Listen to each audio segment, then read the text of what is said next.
दोस्तों, आपका एक बार फिर से हमारे चैनल नोटबोर्ड में स्वागत है। आज की इस वीडियो में हम आपके लिए क्लास 10th हिंदी का जो 4th चैप्टर है आत्मकथ्य, ठीक है, इसके इंपॉर्टेंट क्वेश्चंस लेकर आए हैं। इसकी समरी हमने बहुत दिनों पहले ही जो वीडियो बनाई थी उसमें आपको अच्छी तरीके से समझा दिया था। अगर आपने इस चैप्टर की समरी नहीं देखी है, इस पोएम के को अभी तक नहीं समझा है, इस कविता को, तो प्लीज़ वो वीडियो जाके ज़रूर देख लीजिए। और इस वीडियो में हम आपको इसके इंपॉर्टेंट क्वेश्चंस बताएंगे, ठीक है, जो आपके एग्ज़ाम में आ सकते हैं। ठीक है, और बहुत सरल भाषा में आपको समझ आ जाएगा। अगर आपने पहले वाली वीडियो देखी है तो आप जो है कविता को अच्छी तरीके से समझ पाएंगे, और ये जो मैं क्वेश्चंस लेकर आया हूँ उनका आंसर आप खुद भी जो है आसानी से दे सकते हैं अगर आपने वीडियो देख ली है तो उसका वीडियो का जो लिंक है मैं आपको डिस्क्रिप्शन में प्रोवाइड कर दूँगा। आप प्लीज़ जाकर चेकआउट कर लीजिए। और हिंदी के जो पहले के 2 चैप्टर्स हैं, चैप्टर 1 और चैप्टर 2, उसके लिए भी हमने वीडियोज़ बना दी हैं, तो उसकी प्लेलिस्ट चैनल पे है। तो मैं आपको प्लेलिस्ट की जो लिंक है वो डिस्क्रिप्शन बॉक्स में प्रोवाइड कर दूंगा, तो वहाँ से जाके देख सकते हैं। चलिए शुरू करते हैं। पहला क्वेश्चन क्या है? कवि आत्मकथा लिखने से क्यों बचना चाहता है? ये जो कविता थी, ये जयशंकर प्रसाद जी ने लिखी थी। कब लिखी थी? जब उनके जो मित्र हैं वो कह रहे थे कि आपको भी जो है अपनी आत्मकथा लिखनी चाहिए। आत्मकथा क्या होती है? अपने जीवन में जो भी आपके जीवन में बीता है, ठीक है, जो भी आपके जीवन में घटनाएं घटी हैं, उनको एक कहानी या कविता के रूप में जो है लिखना, उसी को आत्मकथा लिखना कहते हैं। ठीक है, तो उनके मित्र जो थे जयशंकर प्रसाद जी के, वो कहते हैं कि आपको आत्मकथा लिखनी चाहिए। ठीक है, लेकिन जो कवि थे जयशंकर प्रसाद, वो आत्मकथा क्यों नहीं लिखना चाहते थे? ठीक है, तो इस प्रश्न का उत्तर क्या होगा? कवि जो है आत्मकथा लिखने से बचना इसलिए चाहते थे क्योंकि उन्हें लगता था कि आत्मकथा लिखने लायक उन्होंने जो है अपने जीवन में कुछ ऐसा हासिल नहीं किया, यानी उनके जीवन में ऐसी कोई उपलब्धि नहीं है जिसके बारे में वो आत्मकथा में लिख के लोगों को सुनाएं। ठीक है, और फिर वो क्या, दूसरी बात क्या कहते हैं कि उनके जो जीवन के पर्सनल एक्सपीरियंस है, ठीक है, जो वो किसी और के साथ शेयर नहीं करना चाहते, तो अगर वो आत्मकथा लिखेंगे तो उन्हें वो बातें भी जो हैं दुनिया के सामने बतानी पड़ेंगी। तो कवि जो है ये सब ऐसा नहीं करना चाहते, इसी कारण से जो है वो आत्मकथा भी नहीं लिखना चाहते। और तीसरा पॉइंट आप क्या लिख सकते हैं कि कवि का जो जीवन था बहुत साधारण था। साधारण जीवन होने की वजह से जो है कवि ने अपने जीवन में बहुत बार जो है धोखा खाया था। तो वो नहीं चाहते कि जो अपनी ये सब घटनाएं हुई हैं जब उन्होंने धोखा खाया था, तो वो इन सभी बातों का जो है उल्लेख करें अपनी आत्मकथा में, अपनी आत्मकथा में इन सभी बातों के बारे में लिखें, क्योंकि अगर वो लिखते हैं तो लोग जो है पढ़ के उनका मजाक उड़ाएंगे। तो ये सभी पॉइंट्स जो है आप इसमें लिख सकते हैं, आपको पूरे मार्क्स मिलेंगे। ठीक है, सेकंड क्वेश्चन देखते हैं। स्मृति को पाथेय बनाने से कवि का क्या आशय है? पाथेय का मतलब आप समझिए, पथिक का आपने वर्ड सुना होगा, पथिक। पथिक होता है राही या यात्री। पाथेय मतलब है जो यात्री का सहारा। ठीक है, स्मृति यानी यादें। तो कवि जो है अपने रास्ते के लिए यादों को जो है सहारा बनाना चाहते थे। ऐसा क्यों है? ठीक है, इसमें आपको बताना है कि स्मृति को पाथेय बनाने से कवि का क्या आशय है, यानी कि यादों को सहारा बनाने से कवि क्या कहना चाहते हैं। तो कवि, आप अगर पोएम पढ़ेंगे तो आप जानेंगे कि कवि जो है उनके जीवन में एक प्रेयसी आई थी। ठीक है, उनकी प्रेमिका आई थी, जिन्हें जो है कवि सब कुछ मान बैठे थे। ठीक है, उनके साथ उन्होंने बहुत पल बिताए थे। ठीक है, लेकिन वो जो है बाद में उनका जो सुख है वो नहीं मिल पाया था। ठीक है, उसकी जो प्रेयसी थी कवि की, वो उन्हें छोड़कर चली गई थी। तो उनकी जो प्रेयसी थी, जो प्रेमिका थी, उनकी जो यादें थी वही कवि के लिए जो है जीवन जीने का सहारा थी। और यहाँ पे स्मृति किसकी यादों की बात हो रही है? कवि की प्रेमिका की यादों की। ठीक है, तो जब कवि की प्रेमिका थी तब उन्होंने उनके साथ जो है चांदनी रातों में बहुत सुख वाले जो पल बिताए थे, तो कवि जो है उनको याद करते हैं अभी भी। ठीक है, और वही जो है उनके जीवन का जीने का सहारा है। अगर वो यादें नहीं होती तो कवि जो है अभी तक अपने जीवन में इतना आगे नहीं पहुंच पाते। ठीक है, तो आप इसमें वही लिख सकते हैं कि स्मृति को पाथेय बनाने से कवि का आशय है कि कवि अपने प्रेमिका के साथ बिताए गए सुखदायक पलों को जो है अपने जीवन जीने का सहारा मानते हैं, और वो कहते हैं कि अगर उनके जीवन जीने के लिए यह यादें नहीं होती तो कवि का जो जीवन है आज की तरह इतना खुशहाल नहीं होता। और जब उनकी प्रेमिका उन्हें छोड़कर चली गई थी तो उन्हें बहुत ज़्यादा दुख हुआ था, लेकिन उनकी यादों के सहारे ही जो है कवि अब तक जीवित है। ठीक है, अभी तक जो है अपना जीवन जी रहे हैं, और अब जो है वो अपनी प्रेमिका को धीरे धीरे बुला रहे हैं। ठीक है, तो यही बातें आप इसमें लिख सकते हैं। तीसरा क्वेश्चन है, आत्मकथ्य कविता में जीवन के किस पक्ष का वर्णन किया गया है? तो ये इंपॉर्टेंट क्वेश्चन है, ये प्रीवियस ईयर क्वेश्चन है, पहले भी आया है। ठीक है, तो आत्मकथ्य जो कविता है इसमें जीवन के यथार्थ पक्ष का वर्णन किया गया है। यथार्थ यानी कि रियल पक्ष। आपने देखा होगा कि अगर किसी को आत्मकथा लिखने के लिए बोलते हैं कि अपने बारे में बताइए, तो बढ़ा चढ़ा के बताते हैं। ठीक है, यानी कि यथार्थ नहीं बताते, सच्चाई नहीं बताते। लेकिन जो आत्मकथ्य कविता है इसमें कवि ने जो है अपने जीवन के सारे सच बता दिए।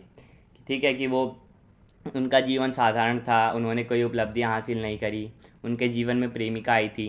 ठीक है, जिसका जो सुख है कुछ देर के लिए था, उसके बाद वो उसे छोड़ कर चली गई। तो जितनी भी बातें हैं कवि ने अपनी बता दी। तो यहाँ पे जीवन के यथार्थ पक्ष यानी कि रियल पक्ष का वर्णन किया गया है। ठीक है, यानी जीवन की जो रियल बातें हैं वही इस कविता में बताई गई हैं। तो यही आपको इस प्रश्न में लिखना था उत्तर। आपको पूरे मार्क्स जरूर मिलेंगे। ठीक है, हिंदी में दोस्तों आपको बस आंसर पता होना चाहिए, उससे रिलेटेड आप और भी बहुत सारी लाइन्स सोच के बना सकते हैं। तो अगर आप पोएम पढ़ लेंगे तो आपको सारे जो क्वेश्चंस मैं बता रहा हूँ आप इजीली जो इनके आंसर कर पाएंगे। प्रश्न 4 क्या है? आत्मकथा सुनाने के संदर्भ में अभी समय भी नहीं, कवि ऐसा क्यों कहता है? तो आपने ये अगर पोएम पढ़ेंगे तो लास्ट में कवि कहता है कि अभी समय भी नहीं, यानी कि अभी आत्मकथा लिखने का जो है समय नहीं है। तो कवि ऐसा क्यों कहता है? तो इसका उत्तर आप सुन लीजिए। कवि ऐसा इसलिए कहता है क्योंकि कवि जो है अभी तक अपने जीवन में कुछ ऐसी उपलब्धि जो है हासिल नहीं कर पाया है जिसके बारे में वो आत्मकथा लिखे और जिससे लोगों को प्रेरणा मिले। तो ये एक कारण है कि कवि ने अभी तक कुछ भी अपने जीवन में बहुत बड़ा हासिल नहीं किया है। दूसरा कारण आप क्या लिख सकते हैं कि कवि जो है उसकी अपनी प्रेमिका से दूर हो गया है। ठीक है, इतने दिन बीत गए, अब वो अपनी प्रेमिका के यादों के सहारे जो है जीवन जी रहा है, और अब जो उसकी यादें हैं, अपनी प्रेमिका की यादें, उनको धीरे धीरे भुला भी रहे हैं। ठीक है, तो अब यादों को भुला रहे हैं, लेकिन अब जैसे ही आत्मकथा लिखने के लिए वापस कवि आत्मकथा लिखेगा तो उसे जो है उन यादों को वापस याद करना पड़ेगा। ठीक है, उन यादों के बारे में सोचना पड़ेगा, जिससे कवि को जो है बहुत ज़्यादा तकलीफ होगी। तो ये भी एक रीज़न है कि कवि जो है अपनी कहता है कि अभी समय नहीं है, क्योंकि अभी अभी जो है कवि के घाव भरे हैं अपनी प्रेमिका से दूर होने के लिए। ठीक है, तो अभी कवि ने जो है जीवन जीना अभी सीखा ही है। वापस अगर उन चीज़ों को याद करेगा, उन बातों को याद करेगा, तो कवि जो है वापस गम में चला जाएगा। ठीक है, ठीक है, यानी कवि का जो जीवन है वापस दुखी हो जाएगा। तो यही बातें आपको इसमें लिखनी है। प्रश्न 5 क्या है? उज्जवल गाथा कैसे गाऊं मधुर चांदनी रातों की। ये जो कथन है, ये पोयम में एक लाइन आई थी, इसके माध्यम से कवि क्या कहना चाहते हैं? तो कवि कहना, इसमें वो कवि अपनी प्रेमिका के बारे में बताते हैं और कहना चाहते हैं कि जो उनकी प्रेमिका थी उनके साथ उन्होंने बहुत चांदनी रातें बिताई थी। ठीक है, बहुत ज़्यादा उनके साथ सुख वाले पल थे। ठीक है, दोनों साथ थे, लेकिन ऐसा क्या हुआ कि कवि जो है अपनी प्रेमिका से दूर हो गए, तब से जो है कवि का जीवन अंधकारमय हो गया।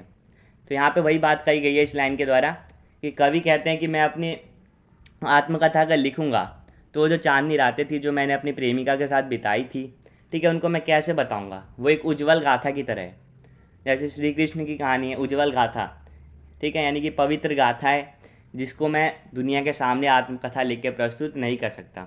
लेकिन जो उज्जवल गाथा थी प्रेमिका के साथ, जब प्रेमिका के चले जाने के बाद जो है वो उज्जवल गाथा जो है अंधकारमय गाथा हो गई।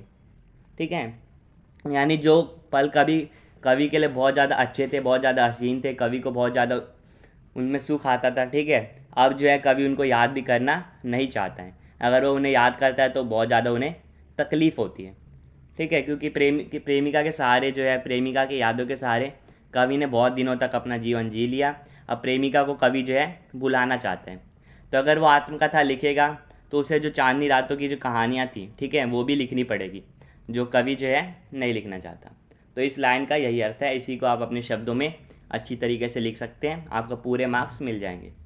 तो छठा प्रश्न है, कवि ने जो सुख का स्वप्न देखा था उसे कविता में किस रूप में अभिव्यक्त किया है? तो इसका उत्तर क्या होगा कि कवि ने जो है अपने जीवन में जो सुख का स्वप्न देखा था, जो सुख का सपना देखा था, उसे कविता में उन्होंने अपनी प्रेमिका के रूप में अभिव्यक्त किया है। ठीक है, कैसे? कवि जो कहते हैं कि उनके प्रेमिका जो थी उनके साथ जब वो पल बिताते थे तो उनसे उसे बहुत ज़्यादा सुख मिलता था, लेकिन उसकी जो प्रेमिका है आलिंगन में आते आते जो है मुस्कुराकर भाग गई। यानी कि प्रेमिका जो है कवि की वो कवि के पास आते आते ही भाग गई। यानी कि कवि के जीवन में जो प्रेमिका का साथ था वो कुछ ही समय के लिए था, ज़्यादा देर तक प्रेमिका ने कवि का साथ नहीं दिया और वह उसे छोड़कर चली गई। तो इसमें कवि यही बताते हैं कविता में कि जो सुख है वो एक स्वप्न की तरह एक छलावा है। ठीक है, तो जिसको हम सुख समझते हैं वो कोई सुख नहीं है। ठीक है, वो एक सपना है जो हमारे जागते ही टूट जाता है। तो कवि के माध्यम से सुख वो है, ठीक है, जो बस एक छलावा है, जो बस कुछ समय के लिए रहता है, जो कुछ समय के लिए जिससे हमें आनंद मिलता है, लेकिन वो हमेशा अगर हम चाहें हमारी ज़िंदगी में रहे तो ऐसा नहीं हो सकता। तो इस प्रश्न का उत्तर यही होगा कि सुख का स्वप्न जो देखा था कवि ने, उसे कविता में अपनी प्रेमिका के रूप में अभिव्यक्त किया है। कवि के अनुसार क्या है कि सुख एक छलावा मात्र है, ठीक है, एक भ्रम है जो हमेशा के लिए जो है किसी के जीवन में नहीं रहता है, एक सपने की तरह है। जैसे जब तक हम सोए हैं तब तक के लिए हमारे लिए सुख है, जैसे ही हम उठते हैं तो हमारा सपना टूट जाता है और हमारे जीवन से सुख चला जाता है। तो इसका उत्तर यही होगा। आप इसको अपने शब्दों में आसानी से लिख सकते हैं। अगर आपने पोएम वाली वीडियो देख ली है तो आप इन सभी प्रश्नों के जो उत्तर हैं आसानी से दे पा रहे होंगे। ठीक है, 7वां प्रश्न है, भाव स्पष्ट कीजिए। जिसके अरुण कपोलों होगी यहाँ पे, कपोलों की मतवाली सुंदर छाया में अनुरागिनी उषा लेती थी निज सुहाग मधुमाया में। इन लाइन्स का क्या अर्थ है? कविता में जो है कवि अपनी प्रेमिका की जो सुंदरता है उसका वर्णन करते हैं और उसकी सुंदरता के बारे में ये 2 लाइन्स बोलते हैं। इसमें कवि क्या कहना चाहते हैं कि अनुरागिनी क्या होती है?